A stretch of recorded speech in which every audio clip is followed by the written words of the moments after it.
ये बहुत बड़ा भ्रम दुनिया के अंदर हर व्यक्ति के अंदर रहता है कि यह ईश्वर की माया है। कहीं पर कोई प्राकृतिक आपदाएं आती हैं, ईश्वर की माया है। कहीं किसी के लिए जुड़वे बच्चे पैदा हो गए, ईश्वर की माया है। अभी तक तो सुनते थे जुड़वे ही बच्चे पैदा होते, अब तो 4-4 भी होने लगे, ये भी ईश्वर की माया है। कोई मनुष्य है, स्त्री के रूप में है, वो भी ईश्वर की माया है। कोई पुरुष के रूप में है, वो भी ईश्वर की माया है। कोई पुरुष अपनी किसी भी ऊंचाइयों को छू रहा है, वो भी ईश्वर की माया है। और कोई कहीं पर तड़प तड़प करके पूरा जीवन विकलांगता से जी रहा है, वो भी ईश्वर की माया है। कोई जन्म से अंधा पैदा हुआ है, वो भी ईश्वर की माया है।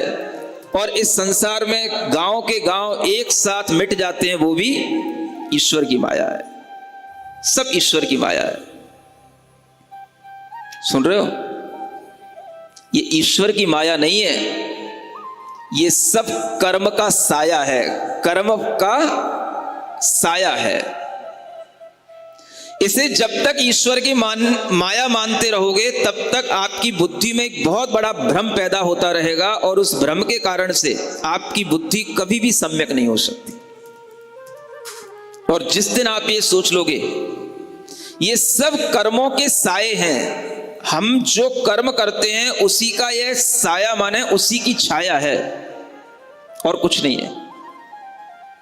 और जब तक हम उसे ईश्वर की माया मानते हैं, तब तक ये हमारी बुद्धि का एक बहुत बड़ा भ्रम होता है। इसे डिल्यूजन कहा जाता है। अगर ये बुद्धि का भ्रम छूटे,